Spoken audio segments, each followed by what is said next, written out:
இன்றைக்கு தமிழனுக்கு எதிராக உலக நாடுகள் எல்லாம் மிக அழகாக தந்திரமாக பகடை உருட்டி கொண்டிருக்கிறது.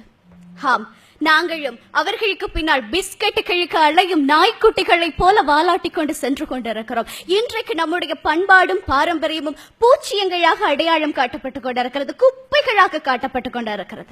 அப்படியானால் எதற்காக இந்த குப்பை பண்பாட்டின் ஆலயங்களையும் கட்டடங்களையும் சுற்றி உங்களுடைய ஐரோப்பிய அமெரிக்க ஆய்வு என்கிற பேரிலே கழுகுகள் சுற்றி சுற்றி வட்டமடிக்க வேண்டும்? எங்களுடைய மரதக்கலையும் இசைக்கலையும் ஆய்வு செய்வதற்காக எதற்காக நீங்கள் கோடி கோடியாக செலவு செய்ய வேண்டும்? எங்களுடைய யோகக்கலையை கோடி ரூபாய் செலவில் எதற்காக நீங்கள் ஆய்வு செய்ய வேண்டும்? அதையும் தாண்டி எங்களுடைய மூலிகை காடுகளுக்குள்ள எதற்காக ரகசியமாக உங்களுடைய உலங்கு வானூர்திகள் உலாவ வேண்டும்? ஏதோ இருக்கிறது என்பதனால் தானே எங்களை சுற்றி சுற்றி வருகிறீர்கள். இன்றைக்கு எப்படி இயேசு சிலுவைக்கு ஒப்பு கொடுக்கப்படுகிற போது அவருடைய மேலாடை எனக்கு உள்ளாடை எனக்கு என்று ஆளுக்கு சீட்டு போட்டுக் கொண்டார்கள். அதை போல இன்றைக்கு தமிழன் நிலங்களுக்கும் சொத்துக்களுக்கும் ஆளுக்கு உனக்கு எனக்கு என்று அடிபட்டு கொண்டு சீட்டு போட்டுக் கொண்டு இருக்கிறார்கள். நமக்கு தெரியுமா? தெரியாது. தோற்க போகிறோமா? எப்படி போர் செய்ய போகிறோம்? எது வெற்றி?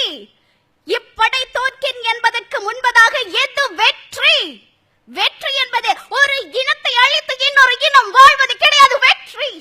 வெற்றி என்பது எந்த இனம் தன்னுடைய இருப்பை பாதுகாத்துக் கொள்கிறதோ அதற்கு பெயர் தான் வெற்றி. நம்முடைய இருப்பை பாதுகாத்துக் கொள்ள என்ன செய்ய போகிறோம்?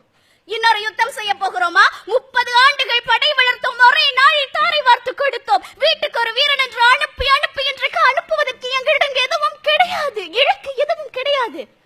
இந்த நேரத்தில் எந்த ஆயுதத்தை ஏந்தி இந்த படையை பாதுகாக்க போகிறோம்? நமக்குள்ளே 1000 பிரிவுகள், ஜாதி சண்டை, மத சண்டை, அந்த சண்டை இந்த சண்டை.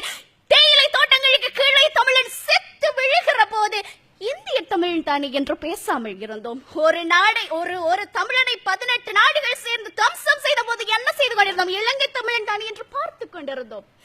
இப்படி போனால் நம் படைக்கு என்ன ஆகும்? எனக்கு ஒரு ஆசை இருக்கிறது, நான் ஒரு மரத்தமிழச்சி, எனக்கு ஒரு ஆசை இருக்கிறது, எதிர்காலத்தில் எனக்கு ஒரு குழந்தை பிறக்க வேண்டும். அவளுக்கு அவளுடைய தமிழின் அருமையை சொல்லி சொல்லி கதையாய் சொல்லி வளர்க்க வேண்டும். அதற்கு முதலாவது என் இனம் இருக்க வேண்டும் ஐயா. என் இனம் இருப்பதற்காக எந்த ஆயுதத்தை எடுத்து நான் போராடுவேன்?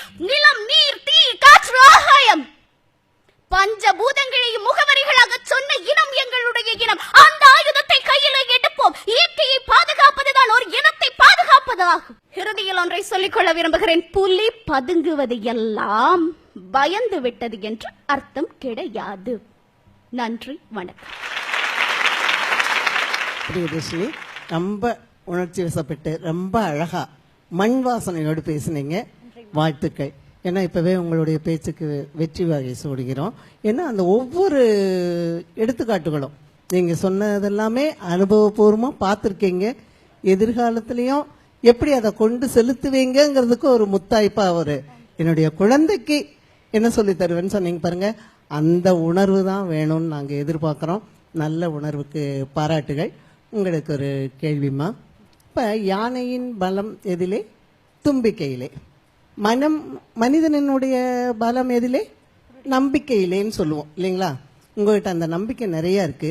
இந்த மனிதனுடைய பலம் நம்பிக்கையில் இருந்தால் எந்த பகை உணர்வு வந்தா கூட நம்ம எதிர்த்து போராடலாம், இனத்தை காக்கலாம்னு சொன்னீங்க இல்லையா? இப்படை தோக்கின் எப்படை வெல்லும் அப்படின்னு கேள்விப்பட்டிருக்கீங்க. மனிதனுடைய பலம் நம்பிக்கையை வைத்து இதை எப்படி கொண்டு போவீங்க வெற்றி அடைய? நான் எதுவாக எதை நினைக்கிறேனோ நான் அதுவாக ஆகிறேன். என்னுடைய எண்ணங்கள் தான் என்னை வடிவமைக்கிறது. கண்ணாடிக்கு முன்னாக நின்று நான் இதுதான், நான் கருப்பியாக இருக்கிறேன், நான் ஒரு கிளியோபட்ராவாக என்னை நினைத்துக் கொண்டால் நான் கிளியோபட்ரா தான். அப்படித்தான் ஆகிறேன். அதைத்தான் சொல்கிறேன். என் இனத்திற்கு ஆண்டாண்டு காலம் தொட்டு ஒரு மரபு இருக்கிறது. ஆண்ட பரம்பரை நாங்கள் ஒன்றும் மாண்ட பரம்பரை கிடையாது என்ற ஒரு நம்பிக்கை எங்களுக்குள் இருக்கிறது. அந்த நம்பிக்கை எங்களுக்கு சோறு போடும். விழுகிற போதெல்லாம் தூக்கி தூக்கி அந்த நம்பிக்கை நிறுத்தும். நான் இந்த இடத்திலே ஒன்றை நம்புகிறேன். இன்றைக்கு நடக்கிற மேலித்திய நாகரிகத்திலே மேலித்தியம் நிறைய விடயங்களை கற்றுக் கொடுக்கும், வளர்ச்சியினுடைய உச்சத்திலே கொண்டு போய் நிறுத்தும்.